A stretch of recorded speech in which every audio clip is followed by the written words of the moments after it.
Shalom Evracha, welcome to the weekly Shir of Zera Shimshon. It's Thursday, Parshas Vayechi, Yud Beis, Chodesh Teves, Topshim Pevav.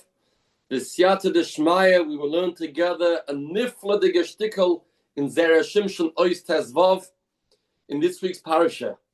A beautiful pshat in a Gemara that's difficult to understand. The Gemara tells us in Masechta Soita Daf Yud Gimel, and Rashi brings this Gemara in this week's parasha. After Yankov Avinu was nifta, the Shvatim carried Yankov Avinu to Eretz Yisrael, and on the way they reached a place called Goyren Ha'atod, Asher Be'ever Hayardin. Says Rashi, what was this place?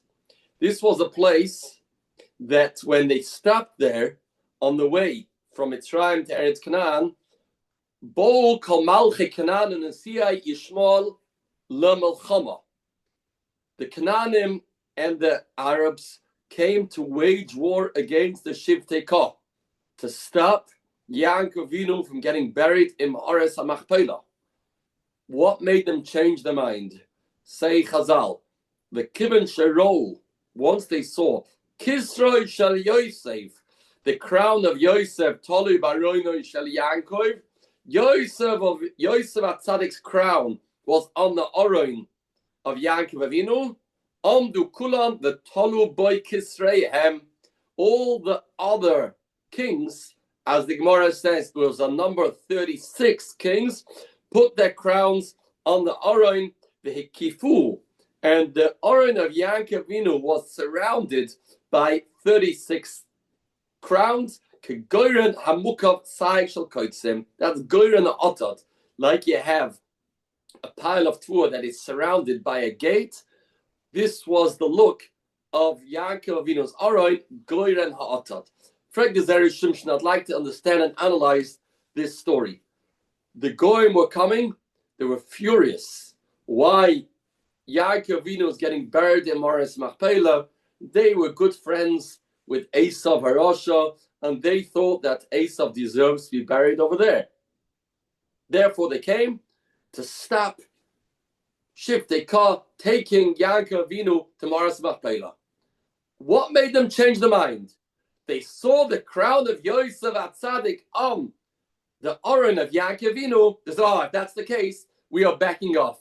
The new Yosef's the son of Yankov Avinu. The new Yosef wears a crown. So he placed the crown on the Oren. Therefore what? Why did they become intimidated? Why did they back off? That's the question that the Zera Shimshon asks. V'yesh loima explains the Zera Shimshon a deeper understanding in this Gemara. The Balabacha Kashal Yosef. We have to understand, how did Yosef put his crown on the Aron of his father Yankov Avinu? Lo mahaniach kisra b'Aron shel Yankov.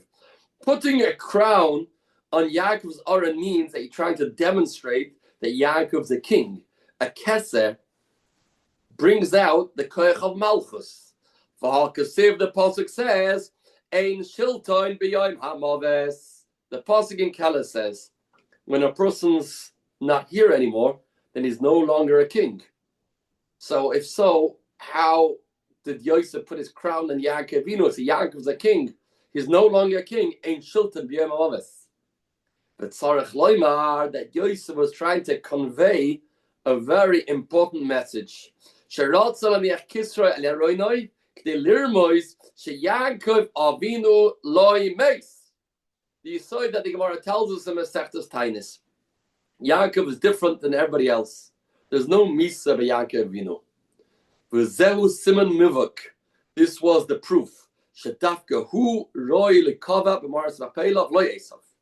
Since they saw that Yosef's crown was on Yankov Avinu's Aron, that was a proof to them that Yankov Avinu loy meis, and therefore he deserves to be in the Ma'ares Machpelah and not Esav.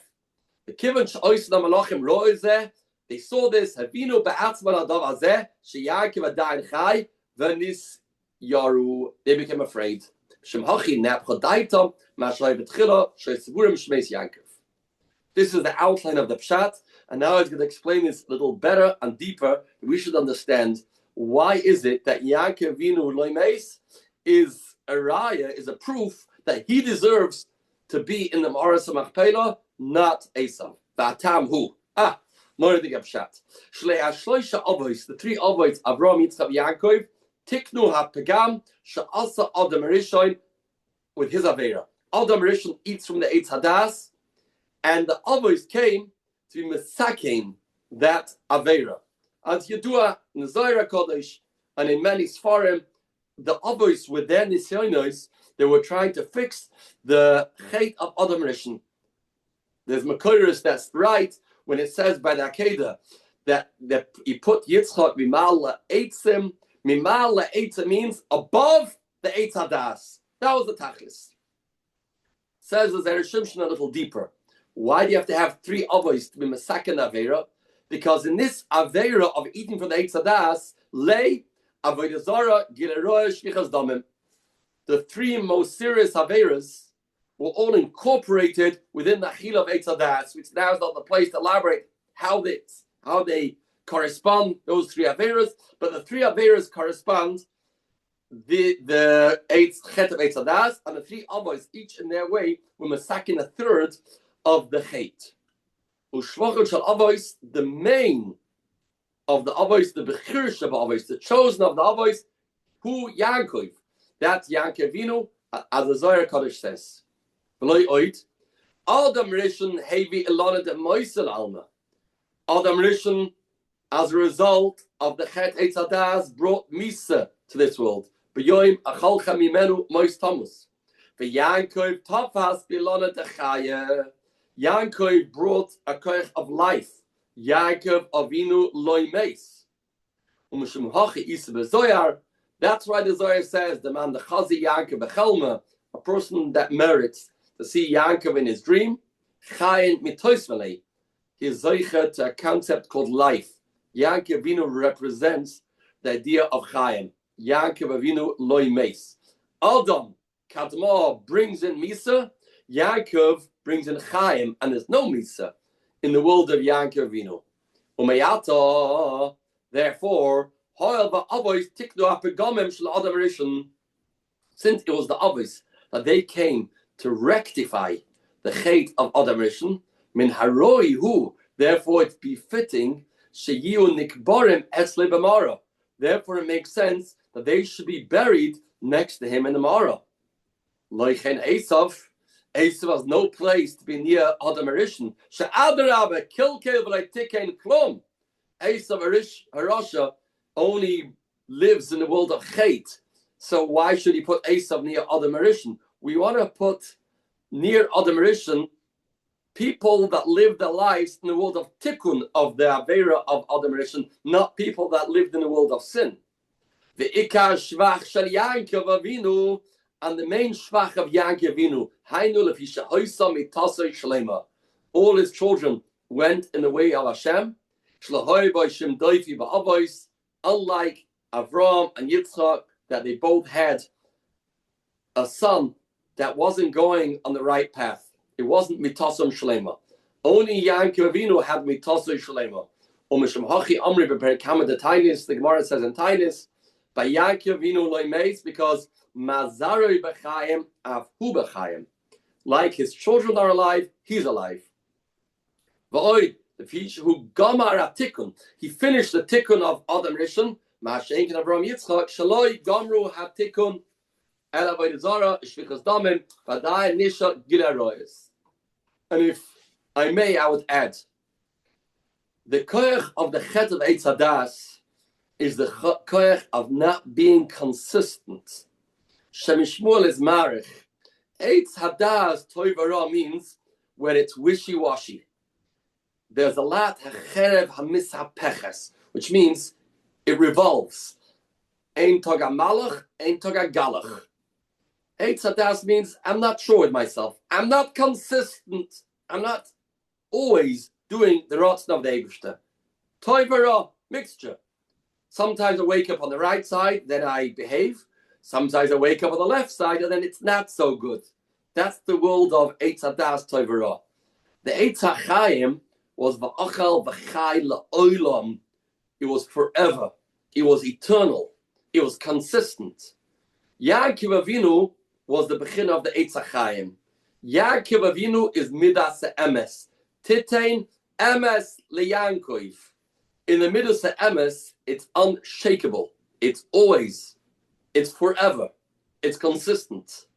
Yaakov is the koyach of the Eitz HaChayim, not the Eitz Hadas. We find that Yaakov is compared to the sun. The Shemesh is Yaakov Avinu. The difference between the sun and the moon is the moon is the Eitz Hadas Tovarah. It wanes and it gets bigger and it gets smaller. It waxes and wanes. That's the Levana. We are compared to Levana. We have to be Mesakin Levana in this world of Golus. To be Mesakin, it should become like the sun. The Shemesh is absolute. It doesn't budge. It's always the same. It's Emes. Yaakov Avinu is referred to the Shemesh. Yaakov Avinu, this concept of being the same always. Not being wishy-washy. Not Eitz Hadas Tovarah. Therefore, Yaakov Avinu loy meis, because Yaakov Avinu can't stop from existing. Then it'll be a stira to Emes. Kushter koi, Emes lasts in all situations. The first pasuk in this week's parsha says, Vayechi Yaakov be'eretz Mitzrayim. Yaakov lives in Mitzrayim. Even in Mitzrayim, in Eretz Haaretz, he is alive. He is a chai. A chai means he is serving the Eibush exactly the same as in Eretz Yisrael. He wasn't affected. He wasn't impacted. He wasn't mushba. He stays the same. That's this koyach of Yaakov Avinu. Yaakov Avinu loy meis. Yaakov Avinu's koyach is to stay on the same madrega always. Therefore, when a person's consistent, his children continue in his ways too. He continues and continues throughout the ages. Mazari b'chaim, afu b'chaim. Esav Arasha wasn't like that at all. Esav Arasha was sometimes like this, sometimes like that. He had strong points with Kibbadav, and he goes into the field, and his over chamesh averos chamurois. This is Eitz Hadas Tovarah. And then he fell into the world of Chet, and that was the end of Esav Harasha. To be buried next to Adam Rishon had to be Yaakov Avinu. Adam Rishon was nichshal in the Chet of Eitz Hadas Tovarah. We had to have over there Yaakov Avinu, which is the koyach of Emes, which was Mesakin, the Chet of Eitz Hadas, and he was the Eitz HaChayim. Therefore, when the Goyim saw that Yosef put his crown on the Oren of Yaakov, representing that he is a melech even after he passes away, that was a proof that Misa wasn't shoylate in Yaakov Avinu. Therefore, he totally deserves to be in Maris Machpelah a lot more than Esav Arasha. Then they said, if that's the case, we are going to put our crowns on Yaakov Avinu's Aaron too. How many crowns did they put on? Says the Gemara in Saita 36. Concludes the Zera Shimshon Devarim Nefloim. The 36 crowns that they put is Merames on Chai twice. 18 times 2 is 36. Chai ba'olam hazeh or ba'olam haba. He's always a Chai. He's always alive. They were trying to demonstrate, they're trying to show that Yaakov Avinu has this double Chaim. He never stops to live. Chai ba'olam hazeh, Chai ba'olam haba. Yaakov Avinu loimes. This is Koyach 36. And since we're standing just over a week from Chanukah, we lit Lamed Vav Neiros, 36 Neiros, because Chanukah helps us survive the winter, which means you have the long nights of Tevis, which are dark, which are bleak, which are the Koyach of Chashchus, and we illuminate that through the Lamed Vav Neiros, which helps us stay strong and committed and consistent throughout the winter months. This is this koyach of Yaakov Avinu Loimeis that we see Baruch Hashem, Klal Yisrael today, how it's flourishing with moisters, Satorah, with shuls, with koilalim, with Beis Yaakovs. This is Yaakov Avinu Loimeis in Mitzrayim. Vayechi Yaakov be'eretz Mitzrayim. This is the crown that Yaakov Avinu is still wearing until this very day. Schusay HaGodel of the Zera Shimshon Yogin Badenu Leivosha B'dvar Yeshua V'Rachmim Agut Shabbos in Kol Tov.